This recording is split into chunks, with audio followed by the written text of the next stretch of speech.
Hi everybody, Courtney here today to talk to you about what simple living looks like, and I'm in my laundry room and I want to show you something.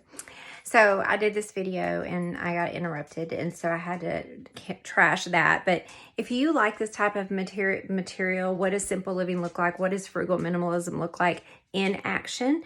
Please like and subscribe if you find value today out of this. First of all, I'm here to show you, I use all recycled Christmas decorations. Okay, so I don't buy anything new ever. If something's given to me, great. As a matter of fact, I give away stuff every year. I'm trying to pare down and get more minimal with my decorations. I wanted to decorate our little cabin for the kids. They're coming home, our little Airbnb. But I went into Amazon and picked out a few things, and I started thinking, well, maybe I'll go get some things. But I started to think, if I really want to be minimalist and frugal, let's see if I can scrounge up anything that I might have. So I started looking around and I found this little tree that lights up. It was a gift from a friend because, you know, some twinkle lights doesn't have to be Christmas. I have this little towel that says Merry Christmas with kitty cats on it. I have this blanket that is checkered, that's kind of winter Christmassy themed. And I found this little, can you see this snowflake? I had Halloween candy left over, and I put the Halloween candy in the little snowflake. What you can't see is I did purchase some sheets that were, oh my goodness, they've got snowflakes on them so I can keep them on all winter for our guests, because it is like a cabin that's wood on the inside and the out. And, so anyways, that's what I'm going to put down in the cabin. I may pick up some Christmas hand soap or something like that if I see it. But I thought, it doesn't have to be anything special, just enough to feel cozy. What's better than twinkle lights, a cozy warm blanket? I am going to buy some peppermint tea and put in there. But what does it look like to live simply? And one thing it looks like is using stuff you already have, decorating with what you already have, and buying minimally, because part of the simple living movement or frugal minimalism is the act of doing this as an act of ethical means to reduce consumption, to affect the people who have less than us. So let's talk about that. I feel like we don't talk about this as much as we used to. I found simple living in the late 80s or 90s. Really, I found it through my grandparents, through the Depression. But I found it as an ethical stance with books like this, Simplify Your Life by Elaine St. James. I have one called Simplify Your Life with Kids.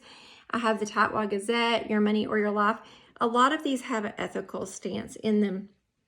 I also worked in the missions in church. And long story short, I just learned that, for instance, a lot of the corn and soy that we grow in this country is grown to feed cattle and pigs. And we are going to other countries and purchasing land, like in the Amazon, to grow more corn and soy, not for corn and soy for us to eat, but to feed pigs and cattle. And I don't want to go too much into that today, but that's one of the reasons I don't eat meat. So it's just something that we can do that, helps society. But I haven't always been a vegetarian or vegan, but I have been most of my life. And for many years, I was flexitarian. I only had meat 4 times a week, and I raised my kids only having meat 4 times a week. So let's talk about other ways to live simply. You could drive less. Driving less saves on gas. Oil is a non-renewable resource. Buy a hybrid if you can. You can buy used cars that get good gas mileage and don't need as much maintenance. For me, that's a Honda. We also have a Chevrolet, two Hondas. You can, when you buy a used vehicle, it may need more maintenance, so it's good to buy from people you trust and know. All of our cars have come from people we know, if that's available to you. Sorry about my dog. But your insurance is less, and when you buy reliable vehicles, your maintenance is less, and that means less money spent, and that means more freedom to have more time to not work so much. Clothes and furniture, I buy most of my clothes. I buy about 50 to 60% of my clothes at resale shops, and I try to have less clothes. I've been trying to pare down my wardrobe to the essentials, getting it as bare bones as possible, up to 30 to 50 items total of shirts, pants, jackets, and sweaters. I've been paring down my shoes, and I try to keep that very minimal because most of our clothes end up in the landfill. So it's good to reuse and recycle there where we can. This is just, what does it look like to live a simple life? And I do want to do one later on why would you want to live a simple life? And I think I touched on that a little bit, but I don't have to live this way financially. My husband and I now make a really good income. Somewhat, I'd started living this way out of necessity, and it just stuck out for reasons of ethics, and so we want to not waste. So I make a lot of our food from scratch, and I try to buy in bulk when I can. I try to buy local when I can. I'll be honest, I don't go to our farmer's market that much, but we grow some of our own food, and we do some trading and get some things from people we know who garden, and sometimes we grow a garden ourselves. We support farm stands and things like that when we can, just to reduce the driving of things, being transported to our grocery store. We eat a lot of beans and rice, or what we would consider poor man's food. We do not eat a lot of pre-made meat products, vegan meat foods. People a lot of times will say, I don't eat vegan food. And I'm like, well, my vegan food is just food. It's just fruits, vegetables, oatmeal, rice, beans, lentils, nuts. So I'm not eating like pre-packaged processed vegan foods.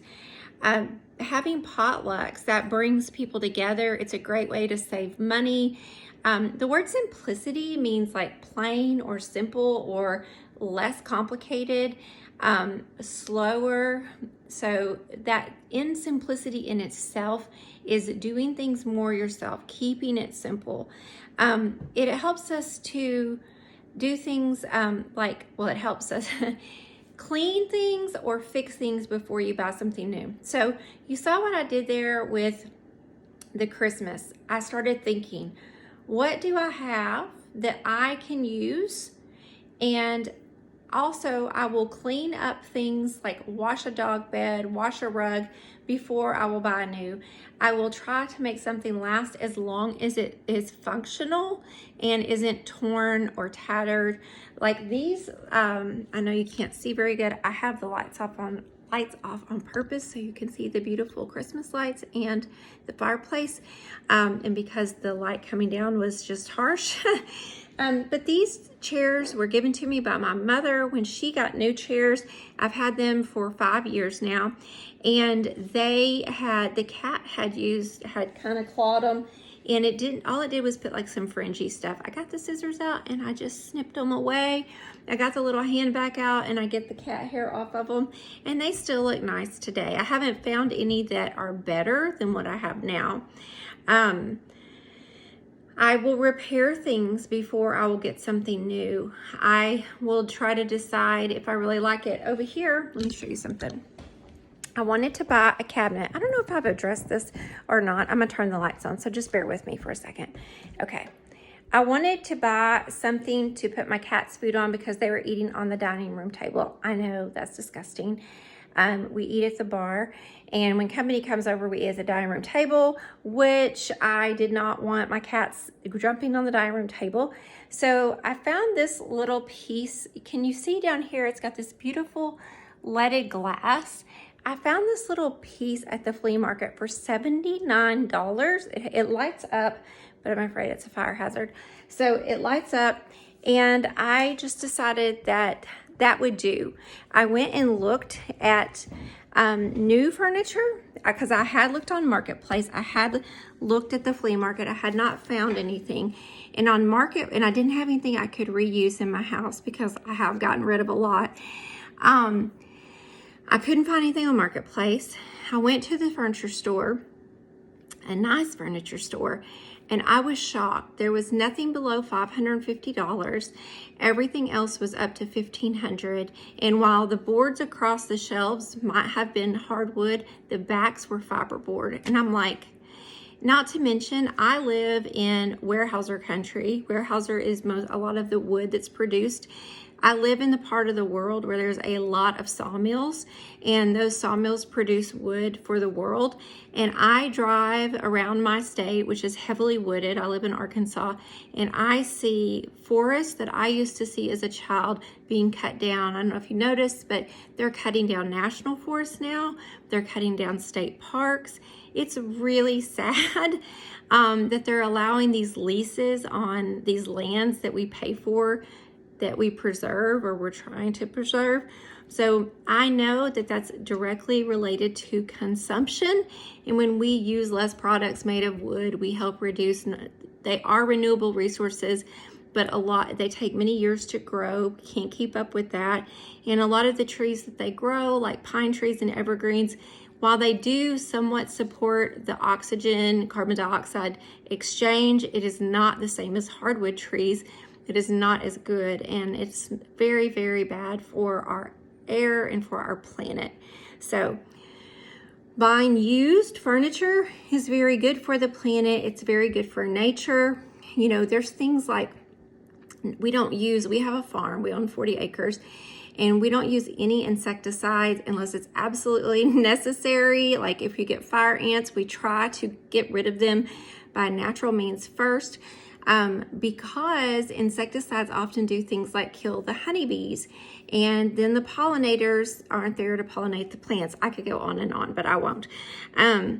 So things like with babies, I have 2 kids about to have children, cloth diapers, if you can use them, reduces landfill.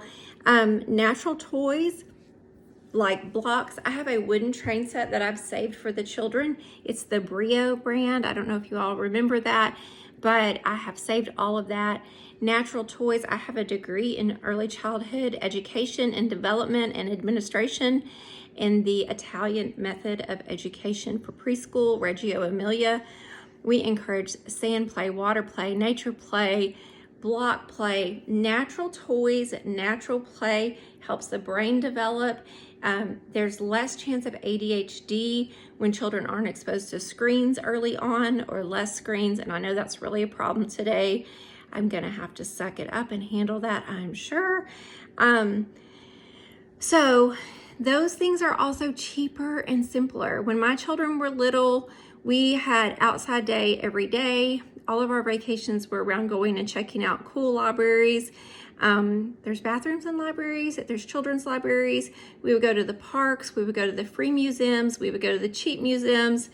We did all of that. We would go to places like Heifer International to do tours, to learn about people who were less fortunate than we were. We were also involved in mission work for the Presbyterian Church. So I wanted my children to have fun, but get an education while having fun. Having plants, I have a bunch of plants in here that I have split and repotted. I'm not known for having a green thumb. Actually, I'm known for the opposite, but I have found some that clean the air. My mother gave them to me. They're easy to take care of. The nickname for them is mother-in-law's tongue, and I have some other ones. I don't know the names of them, but I will wait, and I will either buy pots when I find them on sale, or people give them to me. So keeping plants in the house is a way to live more simply.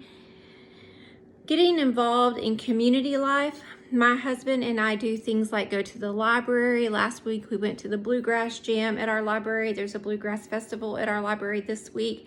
There is a class I want to take at the library. There's always something going on. I've seen films about other cultures at the library. We are a sister city in Japan, and during that week they have like a cherry blossom festival and they show things. There's lots of cultural activities in our town. Of course, I do live in a national park, so there may be a little bit more here, but there are still activities in your town as well, or with your churches.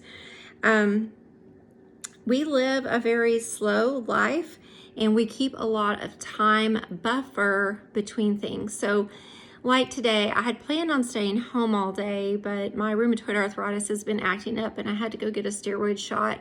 And so I did 3 things that were easy. I went to the doctor and got my shot. I went and picked up prescriptions, and I went and made a quick return into a store. And I knew that that was all the energy I had for the day, because I have to make dinner and I still want to do yoga before the day is out, and I wanted to make this film. But just trying to build buffer, trying to not do too much. That's going to allow me time to do things like I'm reading a really good book right now from the library. We have a series we're watching on TV right now. And we did pay for that. It was $38, which is a lot, but it gives us an hour a week of entertainment. And normally we don't pay for a series like that, maybe once a year. But I also rotate our subscriptions. So we don't have a lot of subscriptions. We mostly do free. We have our Prime, Amazon Prime. We live in the country, so we do use that a lot. Netflix. We have Hoopla, which is like Overdrive from the library, which is free. But if I want to watch, like, say, something on Hulu or Apple TV, I will pay for the subscription and then cancel it and renew a different one if I want to watch something else. But mostly I just keep Netflix and Prime, and that runs me a minimal amount. I think it totals up to like $30 a month or something like that, which cable is like $120 a month out here. So totally worth it. We get a lot of enjoyment.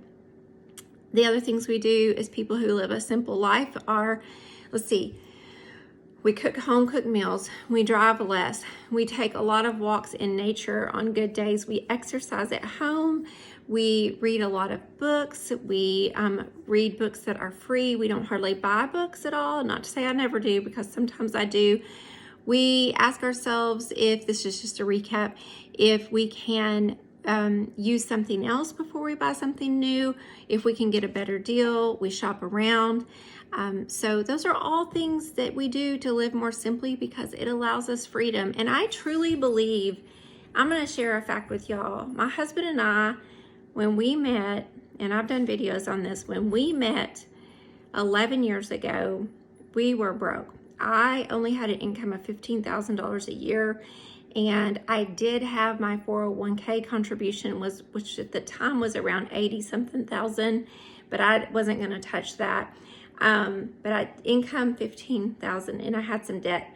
My now husband, who we did not marry until 7 years later, but we did date, he was in almost worse shape than me, because he had owned a dojo and he had just closed it down and gone back to work. So he was making like 17,000 because he had a part-time job and he was trying to get on full-time. It took us a long time. But this year we reached a net worth of $1 million. And honestly, our income has never been super high. I mean, it's good now, but like my kids almost make as much as we do. I say almost. I have a married couple kids that make about what we made just 4 years ago, okay? And so what we did was, once we got to a certain point and in our income level, making about 48 to 53,000. At the beginning it was 33, but as inflation's gone up, it's going to be about 53,000 a year. We did not get on the hedonic treadmill and try to keep up with the Joneses. I could have gone and borrowed a lot of money to get a fancy Range Rover. I could be living in a 4,000 square foot house, but we've chosen not to do those things. We choose to drive cars that are 10 to 15 years old. We chose to build a 1,700, I think our house is 1,779 square feet. We have chosen these things purposefully because our savings rate is about 50 to 60% of our bring home. And what we do is we invest in index funds. We save after we paid off our house. We just aggressively save so that we can live a comfortable retirement and pass on generational wealth to our children. And that is very important to us. Also, being able to help family and help family when they need it and help others is very important to us. We do also give quite a lot, and so that is something that just means a lot to us. So I will continue to be frugal even though I have a high net worth. I think it's an important value that is something that I will never not do. So I hope this has been helpful. If you like this, please subscribe and share it with your friends. Thank you so much. Bye-bye.